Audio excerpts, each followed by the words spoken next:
So I saw A Quiet Place Day one in theaters, and I was really excited for this movie. I love the first two movies, and I was really intrigued by the idea of it taking place on day one when the monsters first attacked, and also the idea of it taking place in a city, because the city can be very noisy. So I was interested in the change of the setting too with this movie. Let me start with the positives. I think the two lead actors are great in this movie. I can't remember the name of the actress, but she was in the movie Us. She was also in Black Panther movies as T'Challa's love interest. And everything I've seen her in, she always does a great job. And Joseph Crane is kind of like an upcoming rising star now. Like the first thing I saw him in was Stranger Things as Eddie, which he was great in that show. Loved his character in that show. And then he's also going to be playing Johnny Storm as Johnny Storm and Human Torch in the Fantastic Four MCU reboot, which I'm really excited to see him in that role. But I think he's just a great actor. So I think they're both great in this movie. I think they both have good chemistry between each other.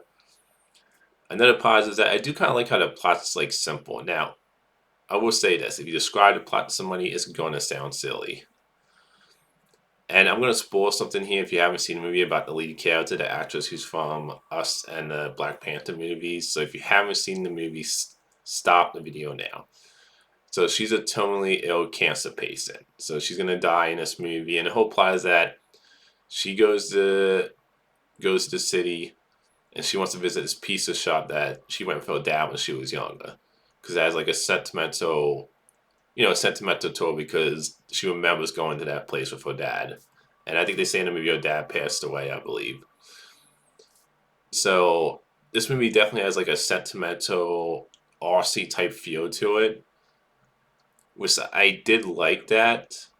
And overall, I did like the two characters. But I will say this: I didn't feel as invested in the characters as I did in the family in the first two movies. Like I liked characters, but I didn't completely get the investment wise with these characters. I still think the creature designs look really cool in this movie. And I'll say this: I thought the cat was cute, but I will also say this: there was some suspended disbelief that you have to do with the cat in this movie. I'll get into kind of one of the nitpicks I had with the cat in this movie. And just overall, I did like this movie. Like I think overall, this is an enjoyable movie in the franchise.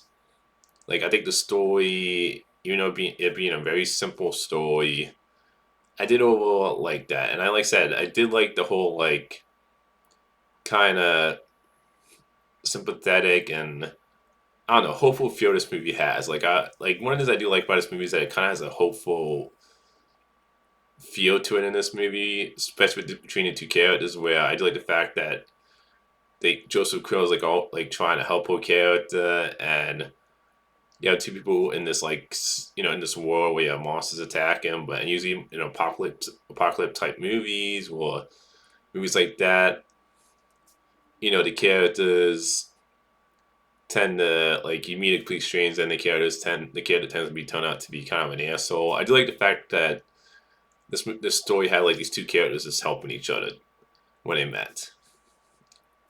Now, when it comes to the negatives with this movie, I do wish Joseph Quinn's character showed up earlier in the movie, and the fact that the actress who's from Us and Black Panther movies, the fact that her character has cancer, I did feel like it lacked kind of stakes because I had a feeling she was gonna die at the end. So I mean that's another spoiler if you haven't seen this movie, that she does die at the end of this movie. She just lets herself die after she gets Joseph Quinn on the boat that is being taken, I believe, to the island in the second movie. So, like, I felt like there was less stakes there for character because she's gonna die, and I just didn't feel as vested in these characters. It didn't completely get there for me, like I did with the family in the first two movies, where I really felt invested in those characters. Like I said, I like the characters in this movie, but it was just something missing, lacking for me personally. And also, this is the biggest thing about this movie. Well, there's one more other little thing. Well, two more other little things actually. Is that this movie doesn't feel like a horror movie like the first two. Like, I didn't feel any tense moments in this movie like the first two movies. It lacked that horror tension that the first movies had. And then this is a nitpick. The cat, like I said earlier, this cat was way too quiet in this movie. Like there was just I felt a little. you have to at least suspend your disbelief a little bit with the cat in this movie because I just don't buy that this cat would be this quiet. I'm like, this is a little just. I know it's like a nitpick, but I'm just like, the cat would just be walking around throughout this movie, not making noise. I don't know. I found it a little hard to believe at times in this movie, personally.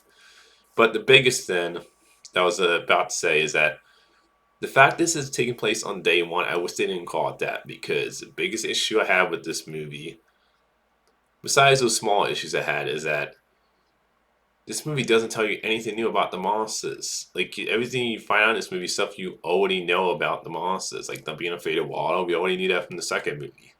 That they can't. I mean, not being afraid of water. Excuse me. That they can't swim. Like we saw in the second movie, they can't swim. They're not afraid of water, but they can't swim. It's like we already knew that from the second movie.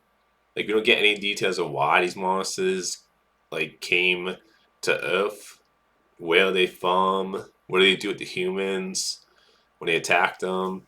It's just like you don't learn anything about the origin of these monsters, and I don't need to know everything about the monsters. You know, sometimes in horror franchises when they reveal too much, like the Alien prequels, it makes them less scary. Where the answers you get just are dumb. But it's like the third movie in a franchise, and you specifically going if you're gonna like call this movie day one and explore like the first day, then you need to give me some answers with these monsters. If you're gonna call it day one and have it be like the first day of all this happening, and you don't get anything in this movie answer wise, so that really disappointed me.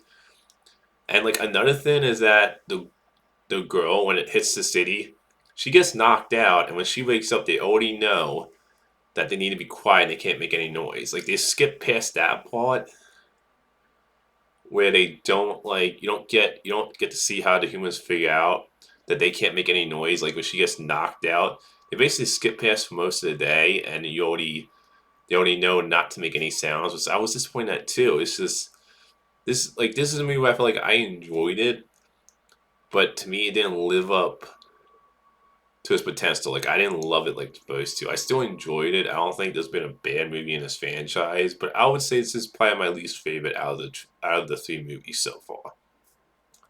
Like I'm still excited for Quiet Place Part Three because I know the truck to the first two didn't track this, and I know he's talked about like doing a third one to end the trilogy.